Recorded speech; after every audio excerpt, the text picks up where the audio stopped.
May I come in, sir? Yes, आइए। Good afternoon, sir. Good afternoon. बैठिए Good बैठिए afternoon. बैठिए बैठिए बैठिए बैठिए। Thank you, sir. आपका नाम दिव्या है? Yes, sir. आपका पहला अटेम्प्ट है? Yes, sir. ग्रेट। तो दिव्या, अपने बारे में कुछ बताइए, ऐसी 5-6 महत्वपूर्ण बातें जिनसे हम आपसे बात कर सकें। सर, जैसे कि आपने बताया, मेरा नाम दिव्या है। मैं हरियाणा के महेंद्रगढ़ डिस्ट्रिक्ट से हूँ। ठीक है।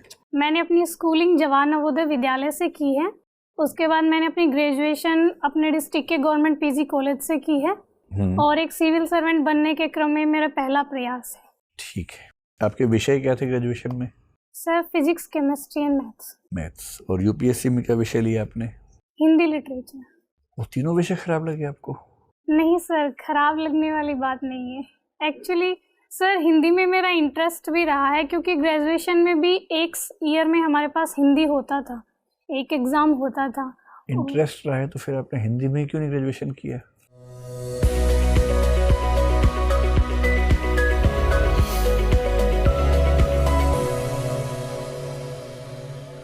सर, वो 12th के बाद मेरे पास साइंस ही थी, तो उसके बाद। लेकिन सर, सिविल सर्वेंट्स बनने के लिए मैंने हिंदी इसलिए भी चुना है क्योंकि मैंने कुछ सीनियर से बात की, और सर मुझे सिलेबस देख के ये लगा कि शायद मैं अच्छे से कवर कर लूँगी, और स्कोरिंग भी है, तो इस वजह से। अच्छा, तो ये प्रैग्मेटिक फैसला है, कॉस्ट बेनिफिट के बेस पे लिया हुआ। ठीक है। और आपको कोई रुचि भी है, आपने बताया नहीं? हॉबीज में जी sir, ghoomar dance, singing and sir talking with my mother. अच्छा, अपनी मदर से बात करना आपकी रुचि है। गुड। आजकल ऐसे बच्चे कहाँ होते हैं जो पेरेंट्स से बात करें, ये तो बड़ी अच्छी बात है। तो मम्मी से बात करके आपको ये नहीं लगता कि उनकी जनरेशन की बातें आपकी जनरेशन से काफ़ी अलग हैं? नहीं सर, मैं मम्मी से जब बात करती हूँ तो मेरा फोकस तो मुख्यतः उनकी हेल्थ को लेके होता है कि वो अपनी हेल्थ का ख्याल रखें, और मम्मी सिंगल पेरेंट है, तो इस वजह से उनका स्ट्रेस दूर करना। और मुझे लगता है सर, घर की बातें हम कर लेते हैं, ऐसा डिफरेंस। फिर ये रुचि है या जिम्मेदारी है? सर, दोनों चीज़ें। रुचि भी है और मैं अपनी जिम्मेदारी भी समझती हूँ कि उनका स्ट्रेस दूर करूँ। और आपका होम स्टेट हरियाणा है और आपने फर्स्ट प्रेफरेंस उसी को दी होगी? Yes sir. है ना? ठीक है। तो दिव्या, ये बताएं आपके नाम का मतलब क्या है और ये नाम आप पर कैसे सूट करता है? सर, मेरे नाम का मतलब है डिवाइन लस्टर और ब्रिलियंस।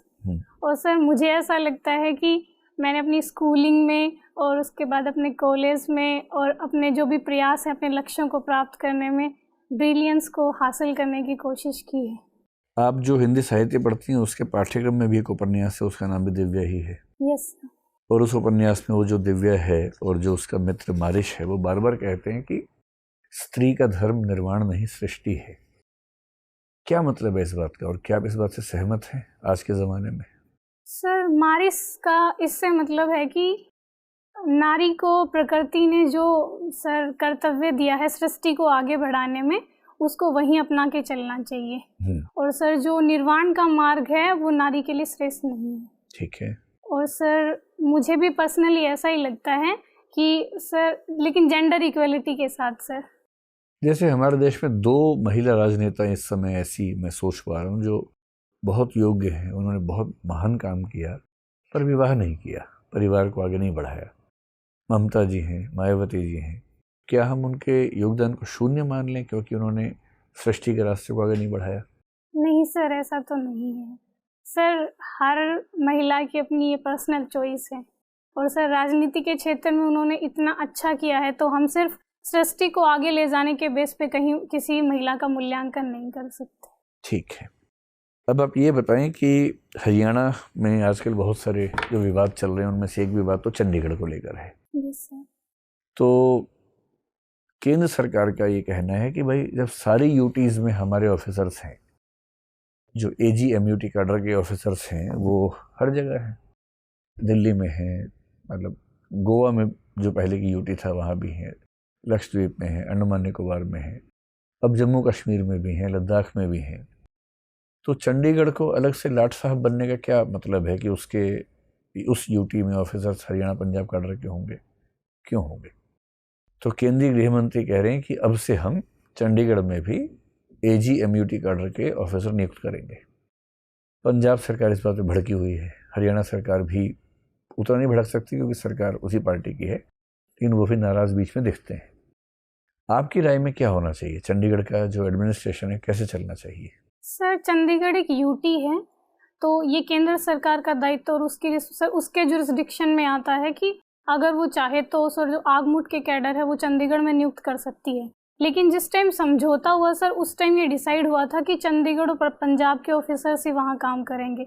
तो अभी अगर सेंट्रल गवर्नमेंट ये चाहती है कि वहाँ पे आगमुट कैडर के ऑफिसर्स जाएं, तो सर ऐसा फैसला लेने में कोई मुझे बुराई नहीं लगती। हाँ, लेकिन आपको नहीं लगता कि फेडरलिज्म का सम्मान करते हुए इसमें राज्यों से भी संवाद होना चाहिए, एक तरफा फैसला नहीं होना चाहिए? हाँ सर, एक तरफ फैसला नहीं होना चाहिए। इसमें सर हरियाणा और पंजाब के राज्यों की भी सहमति ली जा सकती है, क्योंकि एक बार इनसे सहमति लिए बिना 3 बिल पास किए थे, फिर क्या हुआ था आपने देखा ही है 2 साल में। तो संवाद की प्रक्रिया रहे तो बेहतर ही होगा, है ना? ठीक है सर। आप दिव्या, आपने अपने डेफ में लिखा है कि आपने नेतृत्व और व्यक्तित्व विकास के कार्यक्रम में भागीदारी की और उसमें पुरस्कार जीता। Yes sir. Leadership and personality development. Yes sir. तो ये बताओ कि नेतृत्व का विकास कैसे किया जा सकता है? 2-3 तरीके बताएं। सर सबसे पहला तो मुझे लगता है जो लीडर होता है उसको अपने जो ग्रुप है उसके बारे में सर अच्छी जानकारी होनी चाहिए कि कैसे पॉलिसीज ले जानी, हमारा लक्ष्य क्या है। सबसे पहला ये है। दूसरा मुझे ऐसा लगता है सर एक लीडर के पास परसुएशन पावर होनी चाहिए कि वो अपनी पॉलिसीज़ के बारे में जो आम लोग हैं उनको अच्छे से समझा सके। और तीसरा मुझे लगता है सर नॉलेज और अवेयरनेस होनी चाहिए कि हमें जानकारी है कि कहाँ चीज़ें कैसे घटित हो रही हैं और सर मुद्दों के बारे में पता है। आपको लगता है कि नेतृत्व में त्याग की भावना भी होनी चाहिए? क्या वो एक आवश्यक गुण है? सर नेतृत्व में त्याग की भावना इसलिए होनी चाहिए क्योंकि कई बार सर लीडर्स को ऐसे फैसले लेने पड़ सकते हैं जहां उनके निजी जीवन और प्रोफेशनल जीवन में डायलेमा हो सर। तो इसलिए त्याग ज़रूरी है ताकि हम सर सर्वजन के हित में सोच सकें। और व्यक्तित्व विकास के लिए क्या क्या करना चाहिए? सर हमें अपनी स्ट्रेंथ्स और वीकनेस पता होनी चाहिए। क्या है आपकी स्ट्रेंथ? 3 स्ट्रेंथ बताइए। सर मेरी सबसे पहली स्ट्रेंथ है मैं हार्ड वर्किंग हूँ। एक सर अपनी स्कूलिंग में, अपने ग्रेजुएशन में। ठीक है, एक हो गया। सर दूसरा मुझे लगता है मैं होनेस्ट हूँ। सर लालच मुझे ज़्यादा डिगा नहीं सकता। तो मुझे सर जहाँ तक मैंने संभव हुआ है अपने जीवन में होनेस्टी को साधने का प्रयास किया है। और तीसरा सर मैं आशावादी हूँ। सर अगर मैं कोई कार्य कर रही हूँ उसमें टाइम लग भी रहा है तो सर मैं एक पॉजिटिव वे लेके चलती हूँ कि बेहतर परिणाम मिल ही जाएंगे। ठीक है, 3 वीकनेसेस बताइए। सर वीकनेस सर एक तो ओवर सेंसिटिविटी है। कभी कभी सर ऐसा होता है कि कुछ चीज़ें मुझे इतनी ज़्यादा हर्ट कर जाती हूँ कि सर मैं रोने भी लग जाती हूँ, तो ये ओवर सेंसिटिवनेस है। और दूसरा सर कभी कभी सर पढ़ाई के चलते या कुछ कामों की वजह से मैं अपनी हेल्थ का ख्याल नहीं रखती हूँ, तो ये दूसरी वीकनेस है। आप कह रही थी कि व्यक्तित्व का विकास करने के लिए व्यक्ति को अपने स्ट्रेंथ और वीकनेसेस पता होने चाहिए। Yes. और क्या होना चाहिए व्यक्तित्व के विकास के लिए? तो आपके पास अपनी वीकनेसेस और स्ट्रेंथ पता है। Yes, और क्या क्या चीज़ें चाहिए पर्सनालिटी डेवलपमेंट के लिए? सर कॉन्फिडेंस होना चाहिए कि हम अपने व्यूज़ किसी भी मुद्दे पे रख सकें और सामने वाले को समझा सकें। ठीक है, तो देखते हैं आजकल जो सांप्रदायिक हिंसा बढ़ती जा रही है उसका मूल कारण ईमानदारी से बताइए। आपने कहा ईमानदार है आप। सर सांप्रदायिकता का सर मूल कारण तो जो मुझे लगता है वो ट्रस्ट डेफिसिट है। सर जो विभिन्न वर्ग हैं, विभिन्न धार्मिक वर्ग जैसे हिंदू मुस्लिम्स हैं, उनके बीच में सर ट्रस्ट की इतनी कमी है कि कोई सर ऐसा मौका आता है जब कोई जुलूस निकल रहा है या कोई धार्मिक त्यौहार आते हैं तो सर जो उपद्रवी तत्व होते हैं वो कामयाब हो जाते हैं उनके बीच में हिंसा भड़काने के लिए। ये आपस में विश्वास की कमी शुरू से ही है कि इधर कुछ पैदा हो गई है विश्वास की कमी? सर इसके कभी कभी राजनीतिक कारण भी हो जाते हैं। ईमानदारी से आपने कहा है कि आप ईमानदार। हाँ सर, राजनीतिक कारण भी तो हो हाल जाते में हैं। ये ट्रस्ट डेफिसिट बढ़ता जा रहा है? सर हम कह सकते हैं कि फिलहाल जो घटनाएं हो रही हैं जैसे दिल्ली में, जहांगीरपुरी में और भी कई जगह हुई हैं सर, तो हम कह सकते हैं कि ट्रस्ट डेफिसिट बढ़ रहा है। लेकिन सर कोशिश करनी चाहिए कि ना बढ़े। Yes sir. ठीक है, ये देश में जनसंख्या बहुत तेज़ी से बढ़ रही है और ख़ासतौर पे गांव से शहर में आने की जो सामाजिक प्रवृत्ति है वो अनियंत्रित सी होती जा रही है। शहरों में इतनी भीड़ भाड़ है, इतने एक्सीडेंट्स होते हैं, इतने पोल्यूशन है, इतने अपराध हो रहे हैं, क्या आपको लगता है अनुच्छेद 19 में जो स्वतंत्रता मिली है नागरिकों को, और उस पर कोई सीमा का भी प्रावधान संविधान में है कि ये असीमित स्वतंत्रता है? नहीं सर, अनुच्छेद 19 के तहत असीमित तो नहीं है, उस पर सर रीजनेबल रिस्ट्रिक्शंस लगाए गए हैं। और सर जो तो क्या शहरों के अंदर प्रवेश पर भी रीजनेबल रिस्ट्रिक्शन लगने चाहिए सर, ताकि पब्लिक ऑर्डर बना रहे? सर अगर भारतीय नागरिक हैं वो सर अपने आजीविका के लिए अगर प्रवास कर रहे हैं तो मुझे नहीं लगता कोई रिस्ट्रिक्शंस होने चाहिए। लेकिन पब्लिक ऑर्डर बनाए रखना भी तो उसमें उल्लिखित है अनुच्छेद 19 में। सर पब्लिक ऑर्डर प्रवास से तो मुझे नहीं लगता बिगड़ता है, इसके लिए तो सर क्यों, मैंने बताया तो, जब मान लीजिए पोल्यूशन बढ़ रहा है तो पब्लिक ऑर्डर डिस्टर्ब हो रहा है, एक्सीडेंट्स बढ़ रहे हैं तो पब्लिक ऑर्डर डिस्टर्ब हो रहा है, अपराध बढ़ रहे हैं तो पब्लिक ऑर्डर डिस्टर्ब हो रहा है। सर माइग्रेशन इसका कारण नहीं है सर, इसके कारण है कि हमारी पॉलिसीज कैसी हैं और सर जो पब्लिक है उसका माइंडसेट क्या क्या खामियां हैं पॉलिसी में इस संदर्भ में? सर व्हीकल्स में और सर पोल्यूशन को लेके तो यही है कि हम सर ध्यान नहीं रख रहे हैं। जैसे आपको लगता है कि वाहन उद्योग को सरकार ने अनियंत्रित स्वतंत्रता दे रखी है अपने उत्पादन क्षमता बढ़ाने की? सर रेगुलेशंस तो हैं ही सरकार के इसमें, लेकिन सर मुझे ऐसा लगता है कि हमें रिन्यूएबल सोर्सेज की तरफ और इलेक्ट्रिकल व्हीकल्स की तरफ जाना चाहिए, तो इससे सर पोल्यूशन कम हो सकता है। आप ईमानदारी से नहीं बता रहे, डर रही हैं। नेतृत्व कौशल का प्रदर्शन करिए, जो चीज़ गलत लगे बोलिए कि हाँ ये गलत है। सर इसका एक कारण सर रेवेन्यू कलेक्शन भी हो सकता है कि जैसे सरकार लालच में लोगों के स्वास्थ्य से खिलवाड़ कर रही है, पैसे के लालच में। सर सरकार का ऐसा इंटेंशन तो नहीं होगा कि पैसे के लालच में सर सेहत के साथ खिलवाड़ करे, लेकिन सर वो एक पक्ष है कि रेवेन्यू कलेक्शन भी सर सरकार को अपनी पॉलिसीज बनाने के लिए ज़रूरत होती है, तो इंडस्ट्रीज़ को बढ़ावा तो देंगी ही, लेकिन सर हाँ हम ये कर सकते हैं कि इन इंडस्ट्रीज़ के जगह रिन्यूएबल सोर्सेज पे ध्यान दें। ठीक है, धन्यवाद। दिव्या, आप सर से बातचीत करते हुए लगातार बोल रही हैं कि हमें इंडस्ट्रीज़ की जगह रिन्यूएबल सोर्सेज पे ध्यान देना चाहिए। आपने इलेक्ट्रिक व्हीकल्स का भी मेंशन किया। क्या ये मान सकते हैं कि अभी जो कन्वेंशनल व्हीकल्स हैं उससे अगर इलेक्ट्रिकल व्हीकल्स की तरफ जाएंगे तो प्रदूषण पूरी तरह समाप्त हो जाएगा? मैम पूरी तरह तो से तो नहीं कह सकते, लेकिन अभी के कंपैरिजन में मैम इलेक्ट्रिक व्हीकल्स एक बेटर ऑप्शन है। इलेक्ट्रिक व्हीकल्स किससे चलेंगे? मैम विद्युत से। विद्युत कैसे उत्पन्न होती है? लेकिन मैम वो इलेक्ट्रिक व्हीकल्स में हम हाइड्रोजन यूज़ कर सकते हैं। ठीक है, हाइड्रोजन भी 3 तरह की हैं जिसमें से सिर्फ एक ही रिन्यूएबल है, जिसका अभी पूरी तरह से हम कह सकते हैं कि वो एक ऐसा रिसोर्स नहीं हुआ जिस पर डिपेंड किया जा सके। इसके अलावा इलेक्ट्रिक व्हीकल्स में क्या लगती हैं? बैटरीज। वो किससे बनती हैं? Ma'am lithium. और लिथियम एक तरीके का प्रदूषण का सोर्स नहीं होगा? उसका मैनेजमेंट, उसका डिस्पोजल, जो बैटरीज ख़राब हो गई हैं, हम सिर्फ एक एयर पोल्यूशन को हटाने के लिए और कितने तरीके की पोल्यूशन बढ़ा देंगे, वो भी एयर पोल्यूशन पॉइंट सोर्स से हटा के ओपन सोर्स, मतलब ओपन सोर्स से पॉइंट सोर्स पे शिफ्ट कर देंगे। तो आपको लगता है कि सच में हम प्रदूषण की तरफ संवेदनशील हैं? मैम जो लिथियम की प्रॉब्लम है उसके लिए तो मैम डिस्पोजल और मैनेजमेंट हम टेक्नोलॉजी के हिसाब से कर सकते हैं। इस टाइम जो ई वेस्ट रूल्स हैं, आप मुझे बता सकते हैं कि उसमें डिस्पोजल के क्या प्रावधान है? सबसे पहला तो मैम जो प्रोड्यूसर है उसकी रिस्पॉन्सिबिलिटी होगी, और जो हमारा ये पूरा सेक्टर है जो वेस्ट मैनेज करता है वो अनऑर्गेनाइज्ड है। Yes ma'am. तो कैसे प्रोड्यूसर तक पहुंचेगा? Sorry ma'am. घबराइए मत, थोड़ा सोचिए। मैम इसके लिए सेक्टर को ऑर्गेनाइज किया जा सकता है। पूरे सेक्टर को ऑर्गेनाइज कर पाएंगे? मैम जहाँ तक हो सकता है।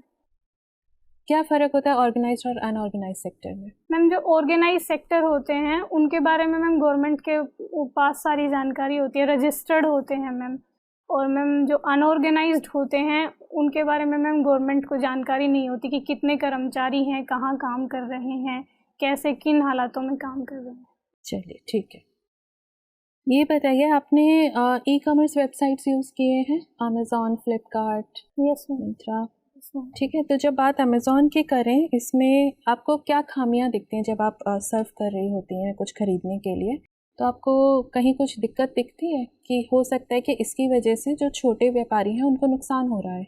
क्या क्या दिक्कतें दिखती हैं? मैम सबसे पहली तो यही कि हम एक बार जो चीज़ सर्च कर लेते हैं, बार बार हमें उसी के एड्स देखने पड़ते हैं। ठीक है। और मैम दूसरा, ई-कॉमर्स कंपनीज हैं, उनका ज़्यादा बड़ा नेटवर्क है, तो इससे जो रिटेल शॉपकीपर्स होते हैं उनको नुकसान होता है। मैं सिर्फ उस टाइम जब आप सर्व कर रही हैं उस वक्त आपको जो दिक्कतें सामने लग रही हैं कि हाँ इस वजह से छोटे व्यापारियों को नुकसान हो रहा होगा, वो बताइए। छोटे व्यापारी भी सपोज करिए अमेज़ॉन पे हैं, आप बताइए क्या दिक्कत है? मैम जो फ्लिपकार्ट्स वगैरह होते हैं उन पे मैम प्राइस कम होते हैं, तो छोटे व्यापारी को भी मिलेगी, उसका जो भी मार्जिन बचेगा उसको मिलेगा, उसका प्रोडक्ट है वेबसाइट पे। ये खबरों में है काफ़ी, मैं इसलिए पूछ रही हूँ।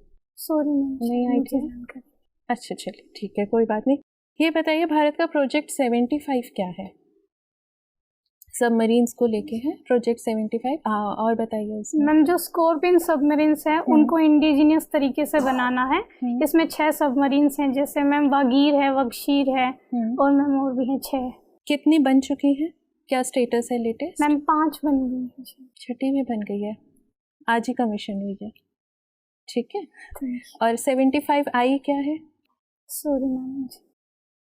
चलिए कोई बात नहीं।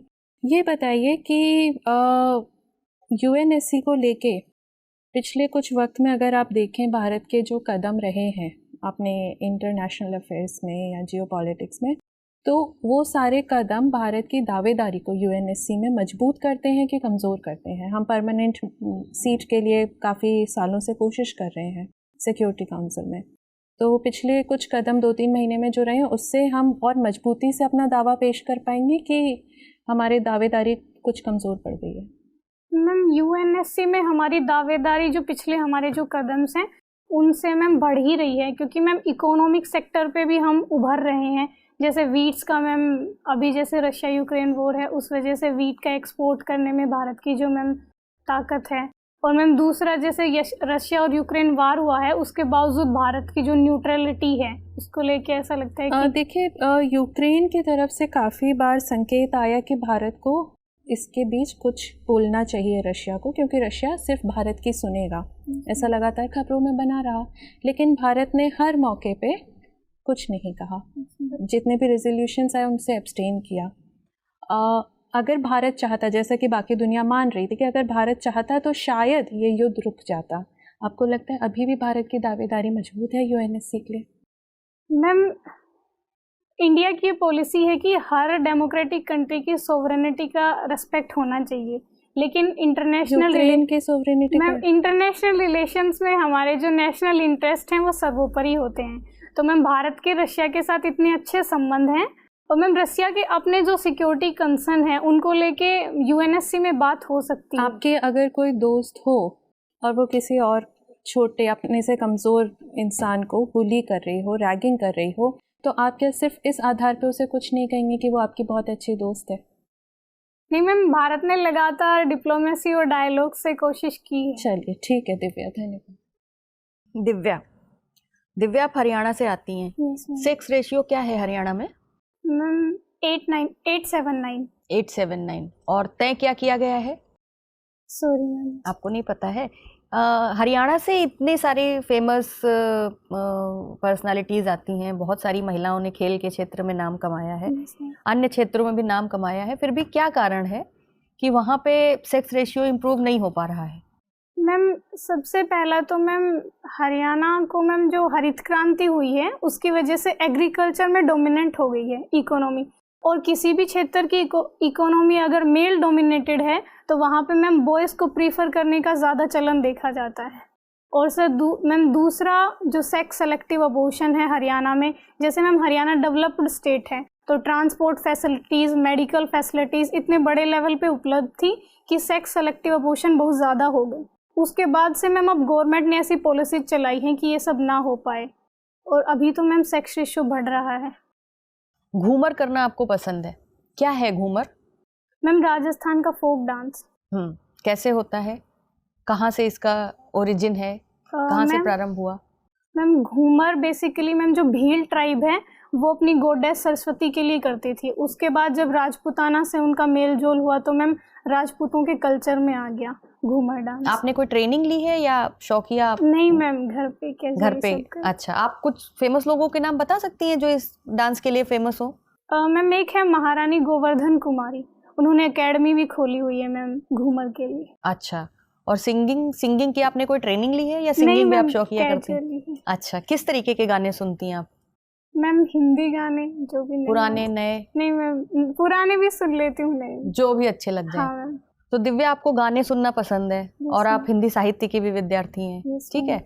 आप मुझे कोई 5 सॉन्ग्स के नाम बता सकती हैं जो जिंदगी पे लिखे गए हों? मैम एक तो लता मंगेशकर जी का है, जिंदगी हर कदम एक नई जंग है। और मैम एक है, जिंदगी एक सफर है सुहाना, यहाँ कल क्या हो किसने जाना। एक मैम अभी हाल में आया था, लव यू जिंदगी। हाँ। बस मैम वो रिकॉल नहीं कर पा रही। अच्छा, कोई बात नहीं। हरियाणा से अभी तक जो खेल के क्षेत्र में जिन महिलाओं ने नाम कमाया है, उनमें आपको कौन सबसे ज्यादा पसंद है? साक्षी मलिक। साक्षी मलिक, क्यों? मैम क्योंकि उन्होंने कम एज में इतना अच्छा, अच्छा कम एज में अच्छा परफॉर्म किया था इसलिए। यस ठीक है। और वैसे ब्यूरोक्रेसी में आपके कोई रोल मॉडल है जो सिविल सर्वेंट्स हुए अब तक, महिला पुरुष कोई भी, उसमें आपके कोई रोल मॉडल है? मैम टीना डाबी। टीना डाबी, क्यों? मैम रीजन एक तो यही है कि कम पहले एज। अटेम्प्ट में उन्होंने इतना पहला रैंक लिया, अच्छा, इस वजह से। ठीक है। आप नवोदय विद्यालय में पढ़ी हैं। नवोदय विद्यालय की अवधारणा क्या है? मैम इसमें जो रूरल बैकग्राउंड के बच्चे होते हैं जो टैलेंटेड हैं, उनके लिए मैम एक रेजिडेंशियल स्कूल बनाया जाता है ताकि वो मैम अपनी सामाजिक आर्थिक पृष्ठभूमि के बिना मैम ज़्यादा अच्छा अपनी पर्सनैलिटी डेवलपमेंट कर सके और क्वालिटी एजुकेशन मिल सके। कब प्रारंभ हुए थे नवोदय विद्यालय? 1986। 1986 में। ठीक है। आप बताइए कि कहा जाता है कि साहित्य समाज का दर्पण है। आज के समय में जो साहित्य लिखा जा रहा है, उसको देख के आपको लगता है कि वो समाज की जो दशाएं हैं उनको वास्तविक स्थिति में पेश कर पा रहा है हमारे सामने? मैम साहित्य लगातार मैम कोशिश करता है कि अपने समाज को प्रतिबिंबित करे और दर्पण की तरह काम करे। कुछ ऐसी कमियां हो सकती हैं, जैसे मैम अभी साहित्य में मैम कमर्शियलाइजेशन हो गया है, इस वजह से कुछ कमियां दिखाई पड़ रही हैं। लेकिन ऐसा नहीं है कि साहित्य में कुछ कमी आई है। जैसे मैम निर्मला पुतुल जी हैं, आदिवासी ट्राइबल्स जो महिलाएं हैं उनके ऊपर लिखती हैं, और ऐसी भी कई महिलाएं और साहित्यकार हैं जिन्होंने लगातार अच्छा किया है भ्रष्टाचार को। जैसे मैम प्रभात रंजन जी का है। तो मुझे ऐसा लगता है मैम साहित्य अभी भी दर्पण की तरह काम कर रहा है। अच्छा, आप क्योंकि नेतृत्व पे काफ़ी सारी बात की गई आपसे, लीडरशिप पे, आप जो आपको अच्छे लगते हो लीडर से मेरा आशय पॉलिटिकल लीडर से नहीं है, सिर्फ पॉलिटिकल लीडर से नहीं है, पॉलिटिकल फील्ड में, सामाजिक क्षेत्र में, बिजनेस के क्षेत्र में कुछ ऐसे लोग जिन्होंने बहुत अच्छी तरह से लीड किया हो, ऐसे कि नहीं 4-5 लोगों के नाम बता सकती हैं? एक तो विवेकानंद जी हैं मैम, दूसरा सम्राट अशोक है मैम, तीसरा महात्मा गांधी है मैम, नेल्सन मंडेला है मैम, जवाहरलाल नेहरू। अच्छा, ठीक है। आपको इनमें से कोई एक बनने का अवसर दिया जाए तो आप क्या बनना पसंद करेंगी? मैम विवेकानंद। विवेकानंद जी, क्यों? मैम क्योंकि वो रोल मॉडल रहे हैं मुझे मैम, उनकी जो मैम महिलाओं को लेकर उनकी जो धारणा रही है, और मैम युवाओं को लेकर काम करने की जो राष्ट्रवाद की नीति रही है, वो मुझे अच्छी लगती है। अच्छा, ठीक है। मेरा आपसे आखिरी सवाल है कि तुलसीदास जी को आपने पढ़ा है ना हिंदी साहित्य में, उनकी राम राज्य की अवधारणा क्या थी? मैम राम राज्य की उनकी अवधारणा थी कि ऐसा एक शासन हो, ऐसा राज्य हो जिसमें सभी लोगों को सभी परेशानियों से मुक्ति मिले। जैसे मैम उन्होंने कहा है, दैहिक दैविक भौतिक तापा, राम राज्य का हुई नहीं व्यापा। और जहाँ पे राजा अपने प्रजा के हितों के लिए कार्य करे और प्रजा भी मैम अपने कर्तव्यों को समझकर मैम जो शासन है उसको बढ़ाने का काम। ठीक है Divya, thank you. Divya ma'am की बात को आगे बढ़ाते हैं। उन्होंने पूछा कि साहित्य दर्पण है। आपको क्या लगता है हिंदी साहित्य का छात्र होने के नाते कि साहित्य दर्पण अधिक है या दीपक अधिक है? या साहित्य को दर्पण होना चाहिए या दीपक होना चाहिए? अधिक क्या होना चाहिए? आपके विचार क्या है? सर बेसिकली तो साहित्य है वो दर्पण का भी काम करता है और दीपक का भी काम करता है। दर्पण का काम ऐसे करता है कि वो सर समाज को अपनी जो वीकनेस है और जो विचारधाराएं हैं उनसे रूबरू करवाता है कि कैसे हमें आगे बढ़ना। और दीपक ऐसे काम करता है कि सर वो समाज को एक रास्ता दिखाता है, जो सर वल्नरेबल सेक्शंस हैं उनकी आवाज़ को आगे उठाता है। जैसे मैथिली शरण गुप्त ने भारत भारती लिखी है और राष्ट्रवाद को आगे बढ़ाया है। लेकिन सर अगर दर्पण और दीपक में से एक चूज करना हो तो मैं कहूँगी सर दीपक की तरह काम करना चाहिए। वर्तमान में 21वीं शताब्दी में जो साहित्य आ रहे हैं उसमें आप क्या ये बात देखते हैं कि वह दीपक की भूमिका को भली भांति प्रकार निभा रहा है, जिस प्रकार 19वीं 20वीं शताब्दी के साहित्यकारों ने दर्पण के साथ साथ दीपक की भूमिका को भी निभाया? क्या 21वीं शताब्दी के कुछ ऐसे साहित्यकार का नाम बता सकते हैं जो इस दोनों भूमिका को भली भांति निभा रहे हैं? साहित्यकार में हाल के नहीं जानते। अच्छा, ठीक है। एक बात, घूमर नृत्य पर बातचीत चल रही थी आपकी। घूमर नृत्य में गाने की क्या भूमिका है? सर उसमें जो घूमर नृत्य में जो सॉन्ग होता है वो बेसिकली वुमेनहुड को प्रेजेंट करता है। महिलाएं जब कोई बालिका है वो चाइल्डहुड से वुमेनहुड में एंटर करती है तब घूमर की प्रैक्टिस होती है। वुमेनहुड क्या होता है? वुमेनहुड है कि सर महिलाएं अपने डिसीजंस खुद ले रही हैं और अपनी सोसाइटी में डोमिनेटेड है। क्या आपको लगता है कि हरियाणा का जो समाज है उसमें जो बात आप बतला रही हैं ये चरितार्थ हो रहा है? सर हरियाणा का ऐसा इतिहास रहा है कि वहाँ पे सेक्स रेशियो इतना कम है, लिटरेसी रेट इतना कम है महिलाओं का, लेकिन अभी गवर्नमेंट भी और सर वहाँ की जनता है वहाँ सब कोशिश कर रहे हैं कि सर लगातार महिलाओं को आगे बढ़ने का मौका मिले। एक डिस्ट्रिक्ट मजिस्ट्रेट के रूप में यदि आप महेंद्रगढ़ में पोस्टेड हो जाते हैं तो हरियाणा के समाज में क्या क्या सुधार आप लाना चाहेंगी और कैसे कैसे लाना चाहेंगी? क्या आपकी क्या योजना है? सर सबसे पहला तो जो मेरा फोकस रहेगा वो सर महिलाओं पर ही रहेगा, वुमेन एम्पावरमेंट पे सर। इसके लिए सर मैं कोशिश करूँगी कि ग्राउंड लेवल से काम किया जाए। जैसे अगर अब भी कहीं पे ऐसा है कि सेक्सुअल एक्टिव अबॉर्शन हो रहे हैं तो मैं कोशिश करूँगी पंचायती राज इंस्टीट्यूशंस को इंक्लूड करके और जो इन्फॉर्मर्स हैं उनका विजिलेंस सेल बनाऊँ और सर अगर जो ऐसी इंफॉर्मेशन देते हैं उनको सर इंसेंटिव्स मिले। और सर एजुकेशन के लिए मैं चाहूँगी कि सर जो ग्रामीण क्षेत्र में महिलाएं हैं उनके लिए सर उनके गांव में स्कूल सुनिश्चित किए जाएं और सर साइंस भी, इकोनॉमिक्स भी और आर्ट्स भी सर सभी विषय उपलब्ध कराए जाएं। और तीसरा सर मैं कोशिश करना चाहूँगी माइंडसेट पे, जो पैट्रियार्कल माइंडसेट है हमारे हरियाणा में उसमें चेंज लाया जाए। इसके लिए सर सबसे ज़रूरी है कि ऐसे रोल मॉडल इस्टेब्लिश किए जाएं सर महिलाओं के, ताकि सर पेरेंट्स को भी मोटिवेशन मिले कि हमारी लड़कियों को आगे बढ़ाना है, वो भी हमारी इकोनॉमी में सर योगदान दे सकती है। ठीक है, बहुत अच्छा। एक प्रश्न मैं ये पूछना चाहूँगा कि आप महेंद्रगढ़ से हैं, ये महेंद्रगढ़ का किला किसने बनाया था? सर 18वीं सेंचुरी में बनाया था तात्या टोपे ने। तात्या टोपे का वास्तविक नाम क्या था? सॉरी सर, ये तो मुझे नहीं पता। 12th की एनसीईआरटी आपने पढ़ी होगी, पुरानी वाली एनसीईआरटी, उसमें तात्या टोपे का पिक्चर दिया हुआ है और पिक्चर के ठीक नीचे उसका वास्तविक नाम भी दिया हुआ है। सर मैंने पढ़ा है लेकिन अभी रिकॉल नहीं कर पा रहे। ठीक है। अभी हाल फिलहाल में मौद्रिक नीति आई थी कुछ दिन पहले, आपने पढ़ी उसको? Yes sir. तो मौद्रिक नीति में एक तो MCLR में परिवर्तन हुआ है, ये क्या है MCLR? सर MCLR एक सर मानक होता है जिसमें कोई भी बैंक जब अपने ऋण देता है तो सर मिनिमम LCR रेट पे दिया जाता है। तो ये MCLR और BLR दोनों में क्या अंतर है?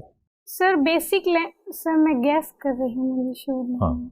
सर बेसिक लैंडिंग रेट तो वो होता है जो कोई भी बैंक है वो अपने सबसे बेस्ट कस्टमर को दे सकता है उस रेट पे। और सर MCLR अभी ये कॉन्सेप्ट चल रहा है या इसको समाप्त कर दिया गया? सर अभी तो MCLR पे दिया जाता है। ये कब से चल रहा है MCLR? कब इंट्रोड्यूस किया गया था? सॉरी सर मुझे। अच्छा ठीक है, मतलब BLR के कॉन्सेप्ट को क्यों समाप्त किया गया, उसकी जगह पर MCLR क्यों आया? सर बेसिक लैंड रेट की जगह MCLR इसलिए लाया गया था ताकि उसमें सर जो एम्प्लॉयज़ के खर्चे हैं उनको भी इंक्लूड किया जाए और सर जो बैंक का प्रॉफिट है उसको भी बढ़ाया जाए। मतलब सिर्फ गेस कर रही हैं या वास्तव में कुछ पता है इसके विषय में? सर पढ़ा है मैंने, लेकिन ठीक है सर। दिव्या ये बताओ कि PNDT एक्ट क्या था और उसे चेंज करके PCPNDT एक्ट क्यों बनाया गया था और इसमें हरियाणा की क्या भूमिका है? सर एग्जैक्ट तो नहीं पता है। अभी आपने जवाब दिया था, आपने खुद जिक्र किया, एक्ट का नाम नहीं बोला बस। हाँ सर मुझे पता है सर, प्री कंसेप्शन के लिए हाँ, वो सर पीएनडीटी में ये था कि जो सर क्या है इसकी फुल फॉर्म क्या है? सर पीसी पीएनडीटी किसी की भी बता दीजिए पीएनडीटी की, क्योंकि पीसी में तो सिर्फ पीसी जोड़ा है, वो आपने बता दिया प्री कंसेप्शन। सर याद नहीं कोई बात नहीं, बताइए इसमें था क्या? सर इसमें ये था कि सर किसी भी गर्भवती महिला के सर गर्भ के सर लिंग के बारे में नहीं बताया जाएगा। तो ये पीएनडीटी एक्ट में था। Yes sir. ठीक है, इसमें था कि जन्म से पहले बच्चे का लिंग निर्धारित नहीं किया जाएगा। यस। फिर ऐसा कुछ हुआ कि एक्ट चेंज करके पीसी पीएनडीटी करना पड़ा, प्री कंसेप्शन एंड जो पीएनडीटी है वो करना पड़ा। क्या वजह थी? इसकी वजह हरियाणा पंजाब में ही नहीं थे सर, लगातार सेक्स रेशो कम हुआ। नहीं तो प्री कंसेप्शन का मतलब क्या है इसमें? अच्छा, एमटीपी एक्ट क्या है और ये कब आया था? सर मेरे को डेवलप्ड राज्यों में जो महिला या मादा भ्रूण है उसकी हत्याएं ज़्यादा होती हैं। ओडिशा जैसे राज्यों में जहाँ डेवलपमेंट उतना नहीं है, या झारखंड में, वहाँ मादा भ्रूण की हत्याएं कम होती हैं। क्या ये मान सकते हैं कि डेवलपमेंट और महिला समाज के बीच में विरोध का संबंध है? सर ऐसा तो नहीं कह सकते कि डेवलपमेंट और महिला विरोध के बीच में संबंध है, क्योंकि सर जो डेवलप्ड कंट्रीज होती हैं जैसे नॉर्वे, स्वीडन, फिनलैंड, उनमें महिलाओं की बहुत अच्छी स्थिति है। तो 3 ऐसी तकनीकें बताइए जिनके विकास से महिलाओं को फायदा हुआ हो, और 3 ऐसी तकनीकें जिनके विकास से महिलाओं को नुकसान हुआ हो। सर महिलाओं को नुकसान तो एक सर इसी से हुआ है, जैसे हम प्री कंसेप्शन कर सकते हैं, अल्ट्रासाउंड की मशीन जैसे मान लेते हैं। हाँ सर, इनसे महिलाओं को नुकसान। और सॉरी सर। अच्छा, फायदा बताइए। ऐसी 2-3 तकनीकें जिनसे महिलाओं की जिंदगी बहुत आसान हो गई। सर एक तो रेफ्रिजरेटर। ठीक है, बहुत बढ़िया, रेफ्रिजरेटर। और दूसरा वॉशिंग मशीन। हाँ, बहुत सुंदर। और बताएं। और सर कुकिंग गैस। हाँ, वेरी गुड। तो ये आपके गांव में ये सब चीज़ें पहुंच गई हैं? Yes sir. पहुंच चुकी हैं। आप जैसे बेटी हैं और अपनी माँ से बड़ा संवाद करती है, तो मुझे हिंदी साहित्य में ऐसे 2-3 रचनाओं के नाम बताइए जहाँ बेटी का पर्सपेक्टिव आया हो, चाहे बेटी की ओर से कुछ कहा गया हो, चाहे बेटी के बारे में कुछ कहा गया हो। निराला की है सर, सरोज स्मृति, उसमें है। बेटी के ऊपर लिखा गया है। और दूसरा सर नागार्जुन ने लिखा है सर, प्राइवेट बस का ड्राइवर, उसमें कविता का नाम क्या है? कविता का नाम नहीं सर, कविता का नाम मुझे नहीं पता, लेकिन मुझे याद है सर। गुलाबी चूड़ियां नाम है उस कविता हाँ का। सर। क्या है उसमें, क्या लिखा गया है? कि सर एक प्राइवेट बस का ड्राइवर है, उसने अपने गियर के ऊपर अपनी बेटी की गुलाबी चूड़ियां टांग रखी। ठीक है, 2 हुए। कोई और संदर्भ, कोई ऐसी कविता जहाँ पर बेटी के दर्द को व्यक्त किया गया हो, या बेटी ने अपने पिता से कहा हो कि मेरे दर्द को भी ध्यान दो? सर वो अमीर खुसरो ने लिखा है, काहे को ब्याधी विदेश। क्या है, पंक्ति सुनाइए। काहे, आप तो गाती भी है ना, गा के सुनाइए। काहे को ब्याधी विदेश सुन बाबुल मेरे, मैं तो बाबुल तेरे खूटे की गैया, हाँ की हूँ की जाऊँ रे विदेश, सुन बाबुल मेरे। बहुत बढ़िया। अब ये बताइए, जैसे मान लीजिए जब आप सफल हो जाएंगी, आईएएस बन जाएंगी, तो लोग आपको ना भगवान की तरह पूजेंगे आपके गांव में, और वहाँ बहुत सारी बच्चियाँ आपके पास आएंगी कि दीदी हम कैसे जीवन जिएं, क्या करें जीवन में। तो मान लीजिए कि आप गांव गई और वहाँ 3-4 लड़कियाँ आपसे मिलने आई जिनकी उम्र 17, 18, 19 साल है, और वो कह रही हैं कि दीदी बहुत सारे रिश्ते आ रहे हैं, शादी करने का दबाव है, इतना ही पूछा जा रहा है कि तुम किससे शादी करोगी 3-4 ऑप्शंस में से, तो कैसे चुने? और आपको ये बताना है उनको कि हस्बैंड चुनने का सही क्राइटेरिया क्या होना चाहिए। जो चीज़ें हैं ऑप्शन के तौर पे, एक है कि कोई व्यक्ति विनम्र है या नहीं, एक है वो समझदार है या नहीं, एक ज़िंदगी में सफल है या नहीं, चौथा वो स्वस्थ और सुंदर आकर्षक है या नहीं, और 5वां ये कि वो अपने ही धर्म और जाति का है या नहीं। इन 5 में आप किस ऑर्डर में प्रेफरेंस देंगे स्पाउस सिलेक्शन के प्रोसेस को? सर सबसे पहले तो वो 17-18 साल की हैं, तो मैं कोशिश करूंगी। अच्छा, 21 साल की हैं, छोड़ो ना, ठीक है, उस पर जाना ही नहीं है आपको, सिर्फ इस पर रहना है। 5 क्राइटेरिया हैं, आपको उनकी सीक्वेंसिंग बतानी है कि इनमें सबसे महत्वपूर्ण क्या है। मैं दोहरा देता हूँ, भूल गए होंगे इस बीच में, या याद है 5? सर विनम्र है या नहीं, नंबर 1 विनम्र, नंबर 2 समझदार, स्वस्थ और आकर्षक। हाँ, ये तीसरा एक ही है, मतलब स्वस्थ आकर्षक। हाँ, 4th है जाति और धर्म का। जाति धर्म हमारा ही है। और 5वां कौन सा था? 5वां है कि सफल, जीवन में सफल है, मतलब पैसा और वो सब, शोहरत, समृद्धि, वो सब चीज़ें। सर पहला प्रेफरेंस होएगा समझदार वाला। ठीक है। दूसरा प्रेफरेंस होएगा विनम्र वाला। ठीक है। तीसरा सर स्वस्थता। ठीक है। और सर फोर्थ होएगा, ये लास्ट वाला था सर, सफल। सफल, जिंदगी में सफल है यानी। Yes sir. इन्हें कोई समझदार हो, स्वस्थ हो, लेकिन बेरोजगार हो, चलेगा? नहीं सर, पेपर पे हायर की। ठीक है दिव्या, आपका इंटरव्यू पूरा हो गया, धन्यवाद, जा सकती हैं आप।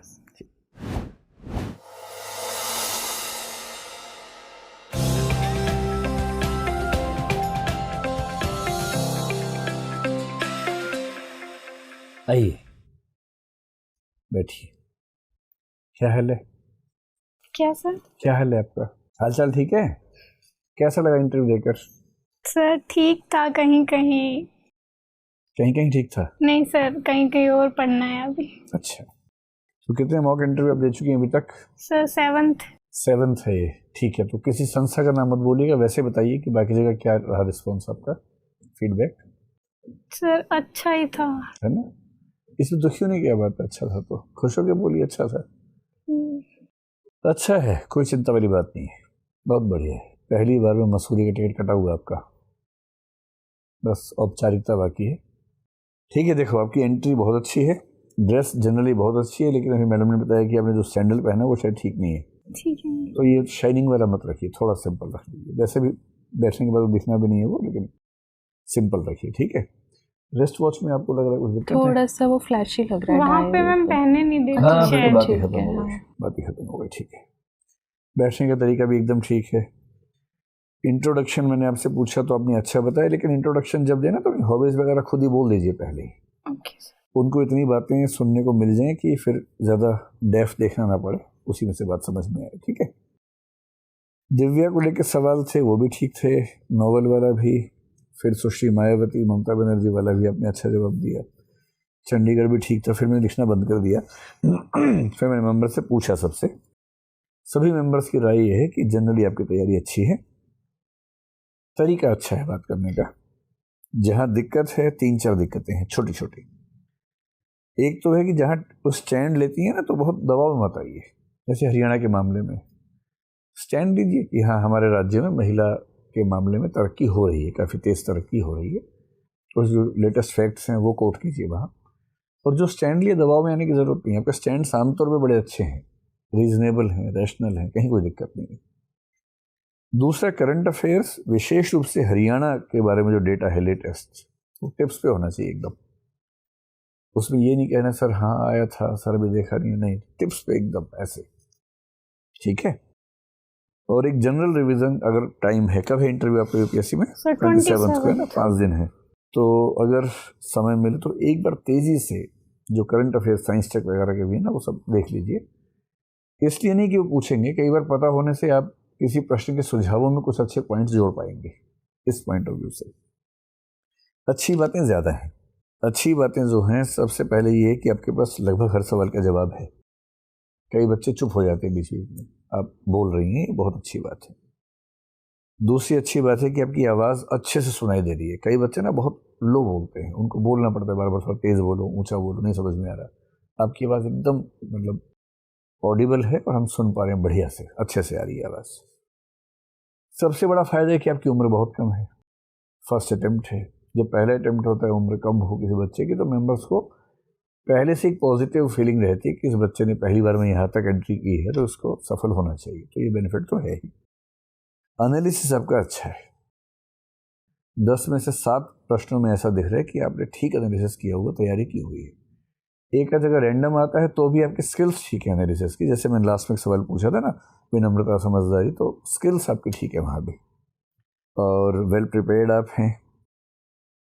ऑनेस्ट डिफेंस है, सॉरी आपने कम से कम 15 बार बोला होगा, और आपका सॉरी चुभता नहीं है। 10-12 बार तो हम सबसे बुलवाते हैं सॉरी, ऐसा नहीं कि आपने ज़्यादा बोल दिया, सब बोलते हैं, पर किसी किसी को सॉरी बोलते हुए लगता है कि रो ही पड़ेगा।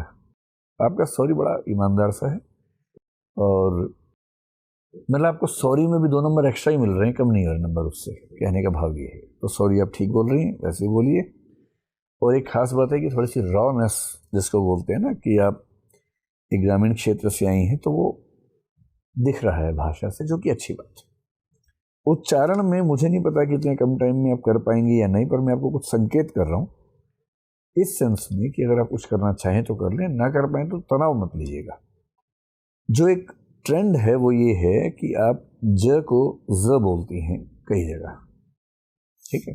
जैसे जंग शब्द है, आपने जंग बोला उसको, एज को एज बोला, बावजूद को बावजूद बोला, जानकारी को जानकारी, निजी को निजी, प्रजा को प्रजा। अच्छी बात है कि आपको ज और ज दोनों बोलने आते हैं। कहीं कहीं आप कंफ्यूज हैं कि ये ज होगा कि ज होगा, है ना। तो एक बार ऐसे 20-25 शब्दों की लिस्ट बना लीजिए, 2 बार बोलने का अभ्यास कर लीजिए, ध्यान रहेगा तो अच्छी बात है। गलती हो जाए तो चिंता मत कीजिएगा। एक शब्द है ऑनेस्ट, HONEST, आप उसको हॉनेस्ट बोलती हैं। अगर आपकी आदत में है तो बोल लीजिए, कोई दिक्कत नहीं है, क्योंकि इससे भी पता लगता है कि आप बहुत लंबे समय शहर में रह के नहीं आए हैं। गांव का जो गांवपन है वो बना हुआ है, बचा हुआ है, उसकी वैल्यू है। लेकिन ऑनेस्ट बोल सकती हैं तो ऑनेस्ट बोल लीजिए उसको। स श में आप सब जगह ठीक बोलती हैं, एक जगह आपने अशोक को अशोक बोल दिया, तो ऐसा तो है नहीं कि आप स और श में अंतर नहीं कर पा रही हैं, आपको आता है करना, तो अशोक को अशोक कर लीजिएगा हो पाए तो। एक जगह आप दबाव में थी, आपने कहा बहुत सारे कदम उठाए गए हैं, है ना, ऐसा हो जाता है। ये केवल इसलिए बता रहा हूँ कि पहले से दिमाग में रहेगा तो शायद आप वहाँ इसको पहले ही भाप जाएंगे और ऐसी गलती नहीं करेंगे। इन गलतियों से आपका नंबर कट नहीं रहा है, लेकिन हाँ, ये ना हो तो शायद थोड़ा सा और अच्छा होगा। कितने अंक मिलने पे आप IAS बन जाएंगे इस बार? सर मीन्स तो अच्छा हुआ है। अच्छा है, बहुत अच्छा, बहुत अच्छा। खतरनाक, आग लगा दी मतलब आपने? सर ऑप्शनल में लगा दी। आग लगा दी ऑप्शनल में, कितने नंबर आ जाएंगे?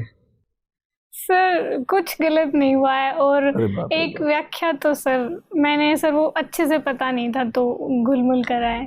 कोई बात नहीं। अगर 300 के आसपास ऑप्शन में आ जाए, GS भी ठीक हुआ है सर इथिक्स अच्छा हुआ है बहुत, और ऐसे भी बहुत अच्छा हुआ तो है। मैं ये मान के चल सकता हूँ कि अगर आपको 180-185 आ गए तो IAS का चांस बन सकता है। आपकी आज की परफॉर्मेंस के बेस पे हमारा अनुमान, संयुक्त अनुमान ये है कि आप 185 प्लस हैं, चिंता वाली बात नहीं। अभी मिठाई शुरू मत कर दें खाना, नहीं सर UPSC का भरोसा नहीं होता अभी एकदम, है ना। अच्छे से तैयारी करो, 5 दिन रिवाइज करो, इंटरव्यू दो, जब कुछ बढ़िया हो जाए तो मिठाई खिला देना मुझे, ओके सर। ठीक है। All the best.